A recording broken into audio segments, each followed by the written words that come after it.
ঢেলেছেন আপনি। আরুষের কথায় থতমত খেয়ে গেল তুর্য। আমতামটা করে বলল, বেটা বদমাস, চোখ কোথা থেকে গাড়ি চালাস? বাসর সার আগে বউকে পিষে দিয়ে আমাকে বিধবা করার পায়তারা করছিলে? মির্জাফরের বংশধর। রাতের পরে দিনের দেখা মিলেছে। সকালের সূর্যটা ধীর গতিতে আর উজ্জ্বলতা বাড়াচ্ছে। সকাল হতেই তুর্য নেমে পড়েছে তার বউয়ের খোঁজে।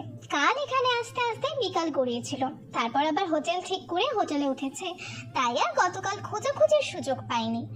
তাছাড়া যেহেতু রাজশাহীর এই এলাকাতেই মেয়েটার দেখা মিলেছে এবং কলেজ কার্ড পেয়েছে, তার মানে মেয়েটা এই এলাকাতেই থাকবে এবং এই এলাকারই কোনো কলেজে পড়বে। তুর্য দুইটা কলেজ খুঁজে ফেলেছে ইতিমধ্যে, কিন্তু বইয়ের দেখা পায়নি কোথাও। তুর্যের বুঝে আসে না শহরের বুকে এক একটা এলাকাতে এত কলেজের কি প্রয়োজন। একটা কলেজ হলেই তো পারতো। এখনো আশেপাশে 2-3টা কলেজ আছে, এই 2-3টাই খুঁজে না পেলে আবার নতুন করে খোঁজ লাগাতে হবে বউয়ের।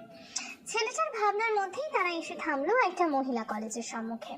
আরুষ আর তুর্য একসাথেই নামলো গাড়ি।